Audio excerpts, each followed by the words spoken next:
I'm going to be reviewing an Orbea OCCAM 29er mountain bike. Now, up until a few years ago, I had hardly even heard of Orbea, much less consider them as a viable choice for a mountain bike.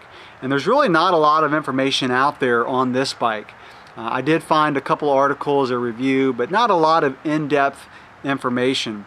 And so in a way, I feel like I'm privileged to introduce this bike to the mountain bike world. And let me do what I often do in some of my videos, is talk about how I got to this bike. If you've seen some of my other videos, you've seen that I had a Giant Anthem X 29er, which I really liked. I like Giant's Maestro suspension a lot. However, that particular bike had long chainstays, which proved to be difficult to handle on the really tight trails that I ride. So I sold that bike and got a 9er Jet 9 RDO, which I love the way that bike handled. Really stiff, really light, a good handling bike. However, one thing that proved to be a little bit problematic for me, especially on one of my trips that I did, was the internal cable routing. On that bike, you really have to disassemble the bike. You have to take off the fork, the cranks, undo the shock mount, fish the derailleur cables through the frame, and that's challenging to do if you're on a trip or if you're in a hurry. And so I started to do some research, and the shop that I race for sells 9er, Giant, and Orbea. So it's really limited to one of those brands of mountain bikes, and I like full suspension 29ers. And the more I researched the Orbea OCCAM 29er, the more I really liked what I saw on paper. The geometry, it has 17.5-inch chainstays, which is about as short as you're going to find on a full suspension 29er. And that really proved to be a positive in the handling for me.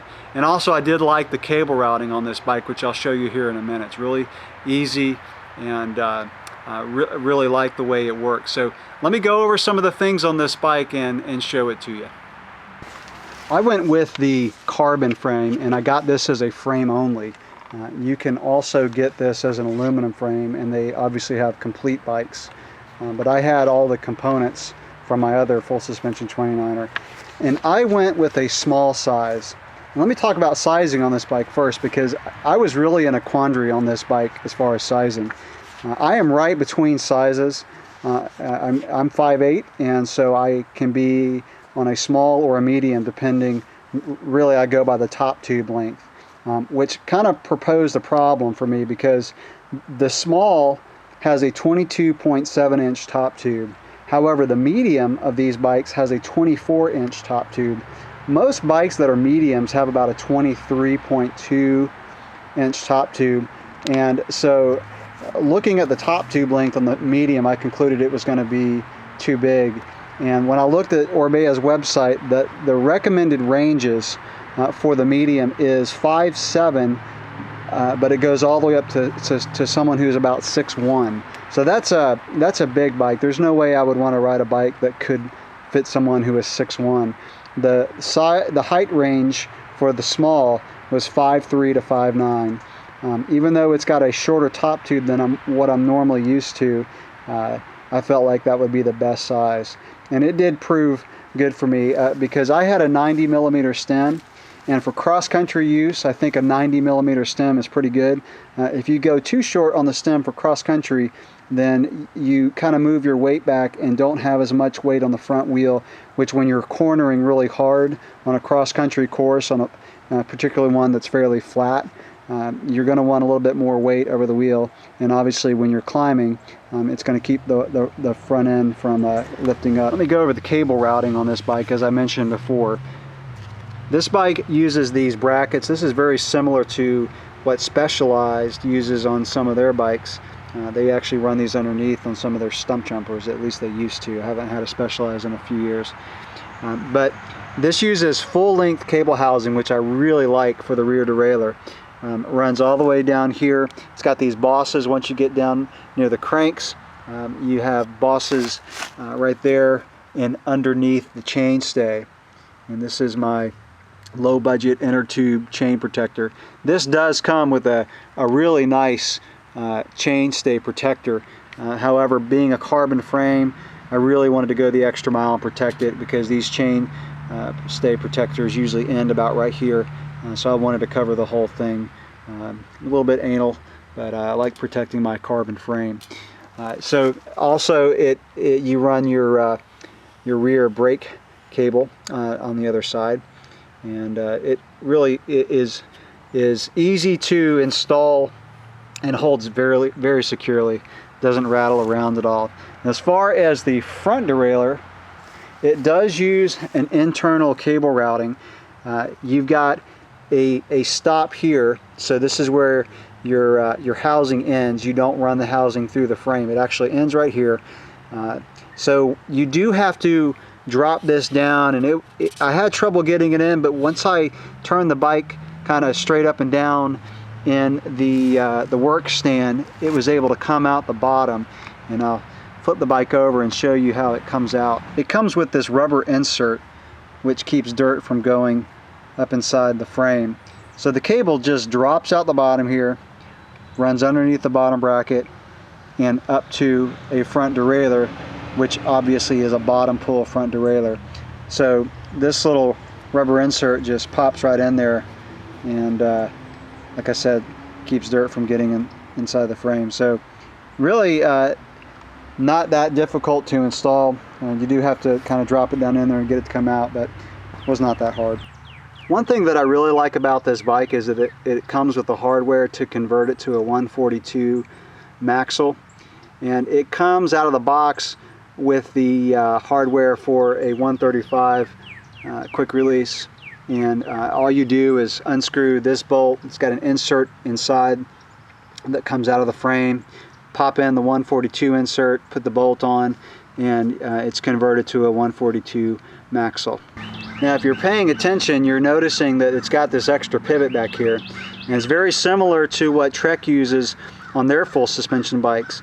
Trek calls it active braking pivot. I'm not sure what Orbea calls it, but it adds this extra pivot. So without this would be a single pivot bike, but by adding this, you've got another pivot that allows the bike to go through its suspension without having pedal kickback or brake jacking, and it does work really well. I don't notice any brake jacking on this bike, and if you're not familiar with that, that's just where the suspension stiffens up under hard braking and allows or causes the suspension to not move freely.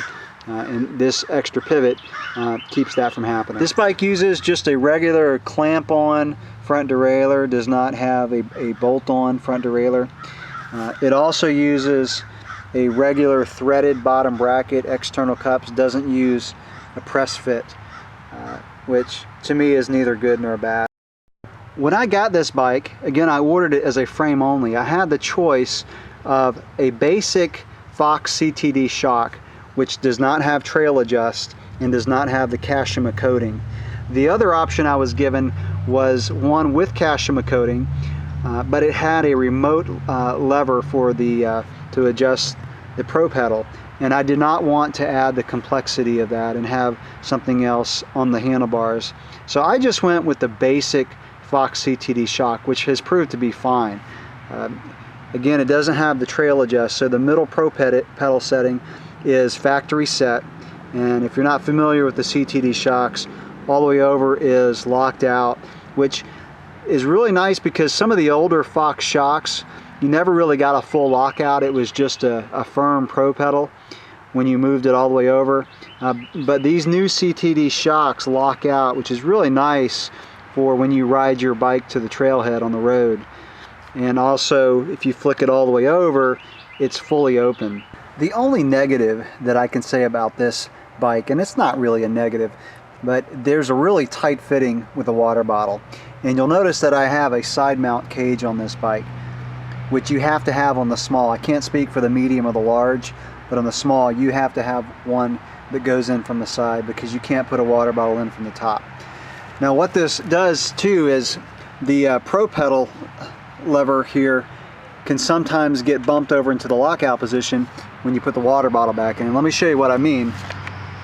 This is a normal size water bottle, and you'll see that there's a really small gap there. And what'll happen, I'd say about 50% of the time, is that I'll bump the pro pedal lever over to the lockout position if I'm not paying attention.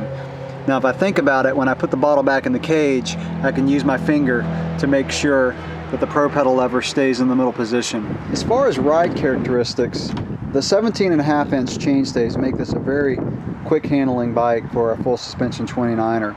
Now I had mentioned earlier that 17.5 inch chainstays are about as short as you're going to see on a full suspension 29er. However, I just noticed yesterday I read an article about the new Specialized Enduro 29er, which has 16.9 inch chainstays.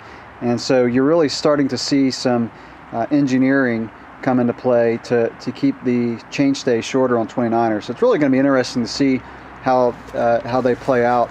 But this is good for me, the 17.5 inch. You know, maybe on cross-country bikes we'll see them shorten up. But I wouldn't go longer than 17.5 inch now that I've ridden this. The good thing though is this bike is really stable at speed, so not only is it quick handling, but it is stable. And an agile cross-country bike is a must for me just because of the tight trails that I ride and the race courses that I ride. I would say the handling on this bike is almost as good as my 9er single speed. That's a Sur 9 steel frame. And to me, 9er has some of the best geometry and handling for 29ers. So I use them as my standard when comparing the handling of other bikes. And by the way, let me add to my comment earlier about the cable routing on the Jet 9 RDO. I have a lot of respect for 9er as a company, and I don't want to diss them. I've noticed that the cable routing on the new RIP 9 carbon is different than the Jet 9 RDO. It's simpler, looks like it's easier to run the cable. So 9er is an excellent company, and they're pretty progressive. So I would imagine that if there are more people like me who aren't fans of the fully internal routing, that they may change the Jet 9 RDO to be like the RIP 9. The main swing arm pivot is located above the bottom bracket, which gives this bike excellent performance on square edge bumps. This is something else that I look for in a full suspension bike, because there are a lot of roots on the trails that I ride, and I need a bike that's going to absorb square edge hits. And this bike does that better than most suspension designs I've ridden. That's a big plus for me. As I mentioned before, the pivot at the seat stay, chainstay junction keeps the suspension moving even under hard braking. And I would rate this bike as probably one of the best descending cross-country bikes I've ridden to date. Flipping that pro pedal lever over to the left is going to open up the shock for descents, or if you just want a plush ride. So the plushness combined with the stability of 29-inch wheels makes this a fast and comfortable descender.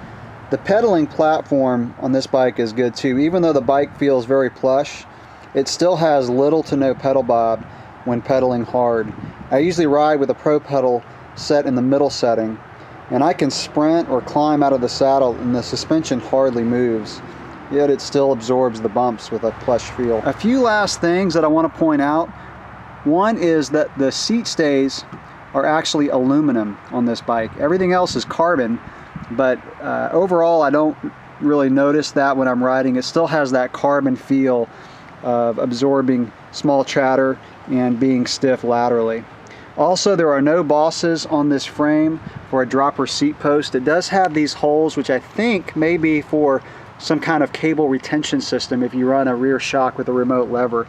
But if you're going to run a dropper seat post, you would have to zip tie the cables to the frame, and there's definitely no internal routing. This bike could easily be built up as a fast trail bike, and with that you would probably put a dropper seat post on it. There is a quick release seat post clamp. Usually you don't see that on cross-country bikes a lot these days, but at least it does give you some flexibility if you want to lower the saddle on long descents. Finally, if you get this as a frame only, it does come with a headset, which is nice. It's an FSA headset, and the head cups come pre-installed in the frame, and that makes it a little bit easier when you're building up the bike. So that's my review of the Orbea OCCAM 29er. By now you can tell it's a bike that I give a big thumbs up on. To sum it up, this bike checks all the boxes for me. It's light and stiff, it handles very well, and it's simple and straightforward from a design perspective. It's proven easy to build and easy to work on. The bike is plush, and it's very efficient in the pedaling department. I've owned the bike for about 3 months, so I can't give a long-term report on the durability, but so far so good. If you're considering one of these, pay attention to the top tube length for sizing. If you're between sizes, go with a smaller frame if you ride tight trails and need a more agile bike. Go with the larger frame if you ride trails that are more wide open and fast, because that's going to give you a bike that's more stable. Thanks for watching.